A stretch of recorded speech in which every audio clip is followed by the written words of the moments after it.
بسم الله الرحمن الرحيم. ألف لام ميم.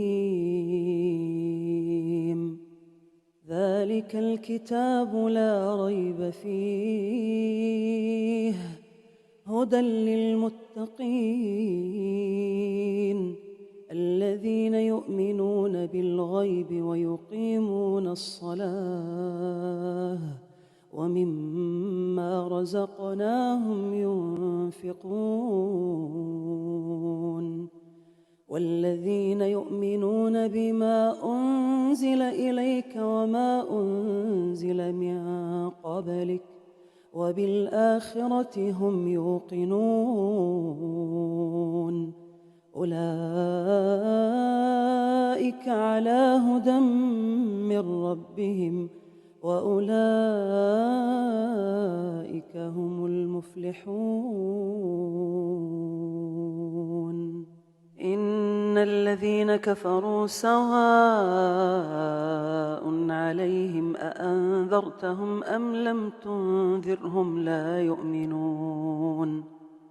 ختم الله على قلوبهم وعلى سمعهم وعلى أبصارهم غشاوة ولهم عذاب عظيم.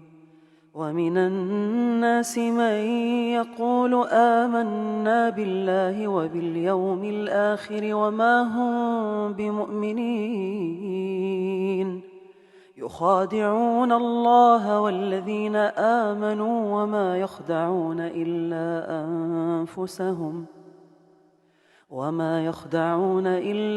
أنفسهم وما يشعرون.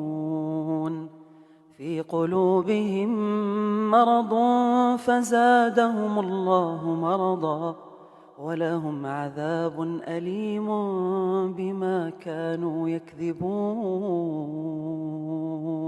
وإذا قيل لهم لا تفسدوا في الأرض قالوا إنما نحن مصلحون. ألا إنهم هم المفسدون ولكن لا يشعرون. وإذا قيل لهم آمنوا كما آمن الناس قالوا أنؤمن كما آمن السفهاء. ألا إنهم هم السفهاء ولكن لا يعلمون.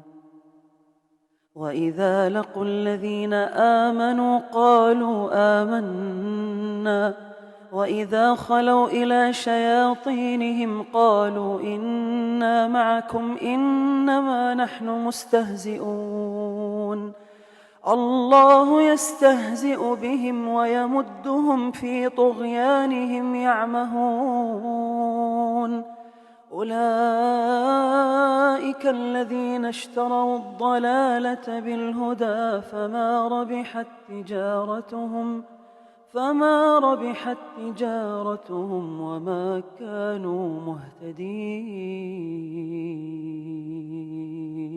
مثلهم كمثل الذي استوقد نارا فلما أضاءت ما حوله ذهب الله بنورهم وتركهم في ظلمات لا يبصرون.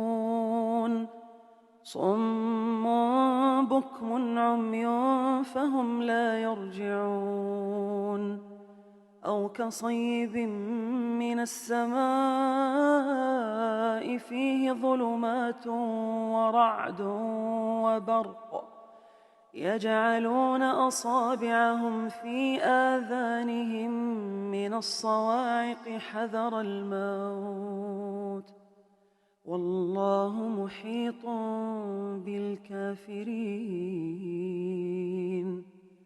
يكاد البرق يخطف أبصارهم كلما أضاء لهم مشوا فيه وإذا أظلم عليهم قاموا ولو شاء الله لذهب بسمعهم وأبصارهم إن الله على كل شيء قدير